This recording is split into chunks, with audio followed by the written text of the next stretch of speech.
تعصب سے بچنا، ہمیں جانبداری کا مظاہرہ کیے بغیر ایک دوسرے کی عزت کرنی ہے۔ میں زکریا امیر ہوں، مسیح یسوع میں آپ سب کی سلامتی ہو۔ یعقوب پہلے ہی اس مسئلے پر بات کر چکا تھا مختصراً جب اس نے دونوں کو مخاطب کیا، امیر اور غریب، لیکن اب وہ خصوصی طور پر بات کرتا ہے۔ میں اس بات کو دوبارہ بیان کرتا ہوں کہ اس نے مختصر طور پر کیا کہا تھا، جسے ہم پہلے ہی دیکھ چکے ہیں۔ میں نے اسے غریب اور امیر کا نام دیا ہے۔ ادنا بھائی اپنے اعلیٰ مرتبہ پر فخر کرے، اس معنی میں کہ کسی دن وہ خدا یسوع مسیح کے ساتھ ہوگا۔ فکر نہ کرو، اس سے کوئی فرق نہیں پڑتا کہ یہاں میرے ساتھ کیا ہو رہا ہے۔ یہ ایک تکلیف دہ صورتحال ہے، لیکن آخر کار میں اس سب سے نجات پالوں گا، اور دولت مند اپنی ادنا حالت پر اس لیے کہ گھاس کے پھول کی طرح جاتا رہے گا۔ دوسرے لفظوں میں، ایک ایماندار کے طور پر یہ سب ختم ہو جائے گا، لیکن آپ کے پاس پھر بھی ابدی زندگی ہوگی، اور یہی اہمیت رکھتا ہے۔ اب فوری طور پر آپ کو احساس ہوتا ہے کہ ان ایمانداروں میں امیر اور غریب کے درمیان تناؤ ہے، اور اس لیے یہاں یعقوب خصوصی طور پر بات کرتا ہے۔ وہ ہمیں بتاتا ہے کہ مسئلہ کیا ہے۔ تو ہم یہ پڑھتے ہیں یعقوب 2 باب اور اس کی پہلی آیت: اے میرے بھائیو، ہمارے خداوند ذوالجلال یسوع مسیح کا ایمان تم میں طرفداری کے ساتھ نہ ہو۔ اب یعقوب یہ نہیں کہہ رہا کہ وہ تعصب اور جانبداری کا شکار تھے، اور وہ اس بات کی وضاحت کرتے آگے بڑھتا ہے کہ وہ کس طرح اس جانبداری کا مظاہرہ کر رہے تھے۔ 2 باب اور اس کی 5ویں آیت: اے میرے پیارے بھائیو سنو، کیا خدا نے اس جہان کے غریبوں کو ایمان میں دولت مند اور اس بادشاہی کے وارث ہونے کے لیے برگزیدہ نہیں کیا جس کا اس نے اپنے محبت کرنے والوں سے وعدہ کیا ہے؟ لیکن تم نے غریب آدمی کی بے عزتی کی۔ تم نے غریب آدمی کی بے عزتی کی۔ وہ ان ایمانداروں کے بارے میں بات کر رہا ہے۔ کیا دولت مند تم پر ظلم نہیں کرتے اور وہی تمہیں عدالتوں میں گھسیٹ کر نہیں لے جاتے؟ کیا وہ اس بزرگ نام پر کفر نہیں بکتے جس سے تم نامزد ہو؟ تو پھر تم مسیح میں اپنے بھائیوں اور بہنوں کے ساتھ وہی کام کیسے کر سکتے ہو جو دنیا نے تمہارے ساتھ کیا ہے؟ میرا مطلب ہے کہ یہ آپ کو اس مسئلے کی گہرائی دکھاتا ہے جس کا اس کو یہاں پر سامنا تھا، اور ان کی ذہانت اور ان کی دنیوی حکمت۔ تو بھی اگر تم اس نوشتہ کے مطابق کہ اپنے پڑوسی سے اپنی مانند محبت رکھ، اس بادشاہی شریعت کو پورا کرتے ہو تو اچھا کرتے ہو، لیکن اگر تم طرفداری کرتے ہو تو گناہ کرتے ہو اور شریعت تم کو قصوروار ٹھہراتی ہے۔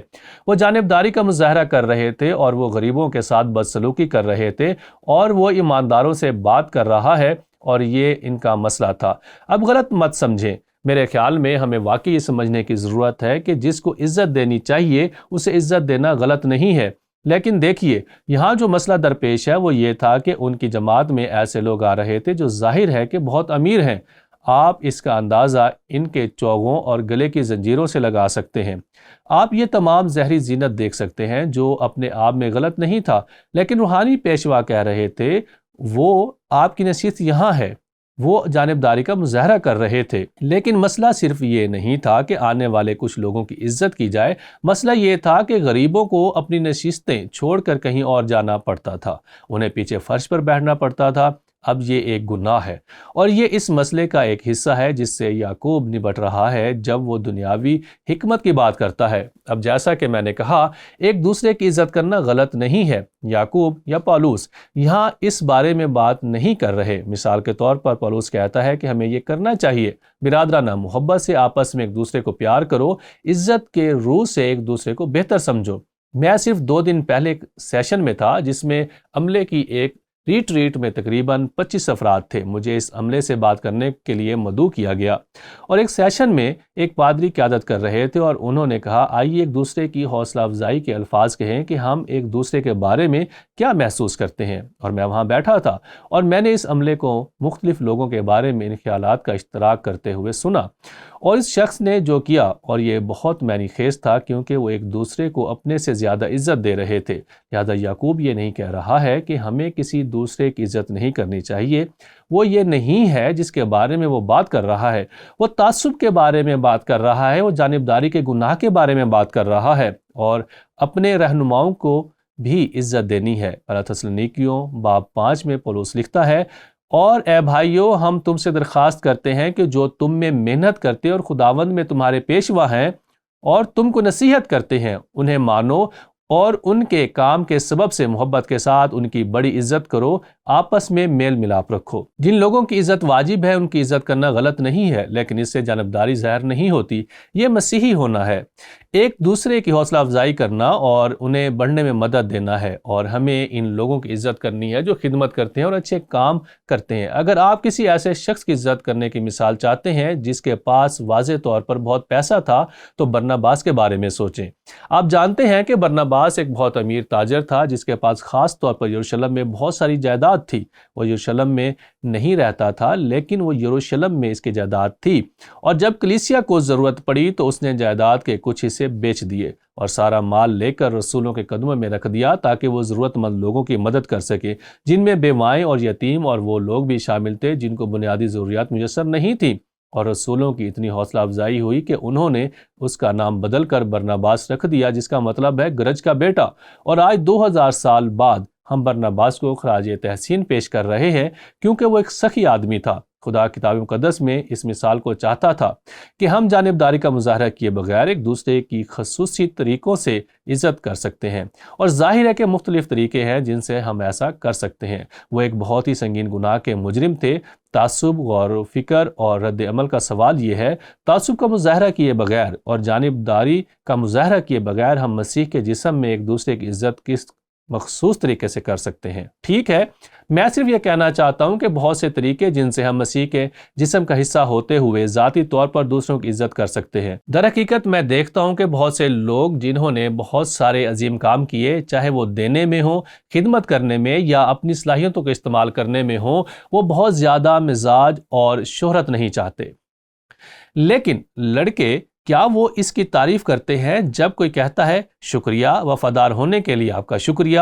ایسا کرنے کے طریقے ہیں اور ہمیں اس سے آگاہ ہونے کی ضرورت ہے ایک دوسرے کی حوصلہ افزائی کرنے کے لیے، لیکن مجھے لگتا ہے کہ عوامی طور پر بھی ایسا کرنے کے طریقے موجود ہیں جب ہم سب سمجھتے ہیں۔ میں نے ایک مثال کے بارے میں سوچا، یہ کچھ سال پہلے ہوا تھا، لیکن ایک دن مجھے یہاں ڈیلاس کے ایک بہت مشہور تاجر کا فون آیا اور اس نے مجھ سے ایک چرچ کے بارے میں پوچھا، اور ظاہر ہے کہ یہ چرچ اس جائیداد کے ایک ٹکڑے میں دلچسپی رکھتا تھا جو اس کے پاس تھا اور وہ فروخت کے لیے تھا، اور وہ جائیداد خریدنا چاہتے تھے۔ چنانچہ اس تاجر نے مجھے فون کیا اور کہا، اس نے کہا کیا آپ اس چرچ کے بارے میں کچھ جانتے ہیں؟ میں نے کہا ہاں، یہ ایک اچھا چرچ ہے۔ در حقیقت میں نے اسے شروع کرنے میں مدد کی۔ یہ اچھا اس لیے نہیں ہے کہ میں نے اسے شروع کرنے میں مدد کی، لیکن یہ ایک حیرت انگیز کلیسیا تھی، اور یہ کہ وہ واقعی خداوند میں بڑھ رہے تھے اور پھل پھول رہے تھے، اور میں نے کہا آپ واقعی ان کے ساتھ کاروبار کر سکتے ہیں کیونکہ اگر وہ اسے خریدنا چاہتے ہیں تو وہ اس بات پر قائم رہیں گے۔ انہوں نے کہا آپ کا بہت بہت شکریہ۔ چنانچہ اس نے پادری کو فون کیا اور کہا کیا آپ اب بھی اس پراپرٹی خریدنا چاہتے ہیں؟ اور انہوں نے کہا جی ہاں بالکل، ہم آپ کو وہ قیمت ادا کریں گے جو آپ مانگ رہے ہیں۔ اس نے کہا ٹھیک ہے، میں اسی بارے میں سوچ رہا تھا اور میں اسے آپ کو ہی دوں گا، اور یہ اچھی خاصی بڑی زمین تھی، اور آپ تصور کر سکتے ہیں کہ اس پادری نے کیسا محسوس کیا ہوگا، اس لیے اس نے جائیداد کا وہ ٹکڑا دے دیا۔ بعد میں اس نے کلیسیا کے بڑھنے اور پھلنے کے ساتھ ساتھ جو کچھ دیا اس کو دگنا سے بھی زیادہ کر دیا۔ ویسے ایسا ہوا کہ کچھ عرصے پہلے میں اس کلیسیا میں وعظ کر رہا تھا۔ میں تاریخ جانتا تھا اور کلیسیا میں ایسے لوگ تھے جو تاریخ کو جانتے تھے، لیکن وہاں بہت سے نئے لوگ تھے جو اس بات کی تاریخ نہیں جانتے تھے کہ انہیں جائیداد کا یہ حصہ کیسے ملا۔ تو میں نے اس تاجر کو بلایا اور میں نے کہا میں وہاں وعظ کے لیے جا رہا ہوں اور میں چاہتا ہوں کہ آپ بھی چلیں کیونکہ میں آپ کا تعارف کروانا چاہتا ہوں تاکہ لوگ آپ کا شکریہ ادا کر سکیں۔ انہوں نے کہا میں اس طرح کی تشہیر نہیں چاہتا، اور میں نے کہا دیکھیں یہ صرف آپ کی عزت کرنے کے لیے نہیں ہے بلکہ ان لوگوں کو شکریہ کہنے کا موقع چاہیے کیونکہ یہ ان کے لیے ایک برکت ہوگی، اور وہ کہتے ہیں ٹھیک ہے، اگر آپ کو لگتا ہے کہ مجھے ایسا کرنا چاہیے تو میں وہاں آ جاؤں گا۔ اور اس عبادت میں صحیح وقت پر میں نے انہیں کھڑا کیا، اور یقیناً میں نے پہلے پادری سے بات کی تھی اور پادری نے بھی خوشی سے اس کی اجازت دی۔ آئیے اس شخص کو عزت دیں اور اس نے جو کچھ کیا اس کے لیے اس کا شکریہ ادا کریں۔ اور لوگ بہت خوش ہوئے، انہوں نے اس کے بارے میں سنا تھا لیکن وہ اس سے کبھی نہیں ملے تھے، اور وہ اس دن وہاں موجود تھا تاکہ وہ ذاتی طور پر کہہ سکیں آپ نے جو کچھ کیا اس کے لیے آپ کا شکریہ۔ میرے عزیزو دیکھیے، جانبداری دکھائے بغیر ایک دوسرے کو عزت دینا ممکن ہے، لیکن وہ ایماندار جن کے لیے یعقوب لکھ رہا تھا وہ یقینی طور پر تعصب اور جانبداری کے گناہ میں مبتلا تھے، اور اس طرح یعقوب نے خصوصی طور پر اس پر بات کی کیونکہ وہ زمینی حکمت سے متاثر ہو رہے تھے، الہی حکمت سے نہیں۔